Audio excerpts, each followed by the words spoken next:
নমস্কার বন্ধুরা, ঘৃণ্যমান পাহাড় এবং সবুজের মধ্যে অবস্থিত একটি অদ্ভুত গ্রামে আগরওয়াল নামে এক ধর্মপান পরিবার বাস করত। তাদের পৈতৃক বাড়ির জটিল খোদাই দ্বারা সজ্জিত এবং প্রাণবন্ত উদ্যান দ্বারা বেষ্টিত একটি পবিত্র তুলসী গাছের উপকারী দৃষ্টির নিচে যে প্রজন্মের বিকাশ ঘটেছে তার প্রমাণ। আগরওয়ালারা ভগবান কৃষ্ণের প্রতি তাদের অটল ভক্তির জন্য পরিচিত ছিল। পরিবারের মাতৃপতি সীতা দেবী তুলসী গাছের প্রতি গভীর শ্রদ্ধা রেখেছিলেন, যেটি তাদের বাড়ির উঠানে গর্বের সাথে দাঁড়িয়েছিল। বংশ পরম্পরায় চলে আসা লোককাহিনী তুলসী গাছ এবং পরিবারের মঙ্গলের মধ্যে গভীর সংযোগের কথা বলে।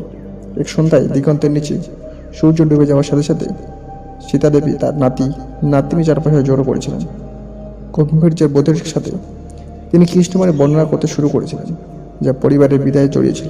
তিনি শুরু করেছিলেন, বাচ্চারা, আমাদের পরিবার বহু শতাব্দী ধরে সমৃদ্ধ হয়েছে এবং আমাদের সমৃদ্ধির বেশিরভাগই ভগবান কৃষ্ণের আশীর্বাদ এবং পবিত্র তুলসী গাছের জন্য দায়ী। কৃষ্ণবাণীতে বলা হয়েছে যে তুলসী গাছে জল নিবেদন করা একটি পবিত্র কাজ, কিন্তু মনে রাখবেন যে ভুল করেও এই জল নিবেদন করবেন না, কারণ যদি আপনি করে তবে এই প্রতিক্রিয়া মারাত্মক।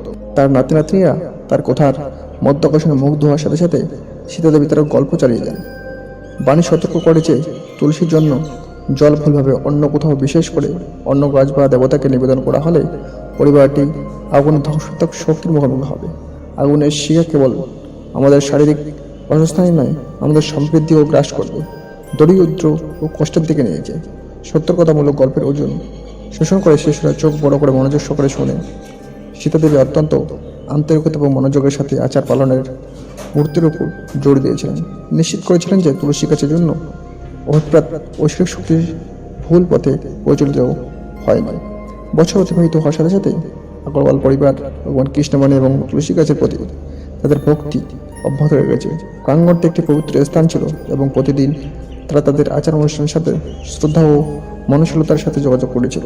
কৃষ্ণমণির গল্পটি একটি অনুশীলন হিসেবে কাজ করেছে, একটি সতর্কমূলক আলোকবাড়ি থেকে, যা তাদের বিশ্বাস ও ঐতিহ্য জটিল নৃত্যের মধ্যে নিয়ে নির্দেশনা দেয়। উঠানে লম্বা দাঁড়িয়ে থাকা তুলসী গাছটি ঐশ্বরিক সংযোগ এবং সমৃদ্ধির ভাঙড়তার প্রতীক হয়ে উঠেছে। পরিবার তাদের ভাগ করা ইতিহাস এবং কৃষ্ণের শিক্ষার প্রতি শ্রদ্ধার দ্বারা আবদ্ধ বুঝতে পেরেছিল যে আচার এবং উদ্দেশ্যের মধ্যে ভারসাম্য তাদের বাড়ির মঙ্গলের জন্য অত্যন্ত গুরুত্বপূর্ণ। এই শান্ত গ্রামে তুলসী গাছটি বেড়ে উঠতে থাকে আগরওয়ালাদের ভক্তির নীরব সাক্ষী দ্বারা প্রজন্মের পর প্রজন্ম ধরেই কৃষ্ণবাণীকে তাদের আত্মাধিক যাত্রার পথপ্রদর্শক হিসেবে গ্রহণ করেছে। বন্ধুরা, এরকম অবশ্যই চ্যানেল সাবস্ক্রাইব করে পাশে থাকুন। জয় হিন্দ, বন্দে মাতরম। প্রথম থাকি জয়।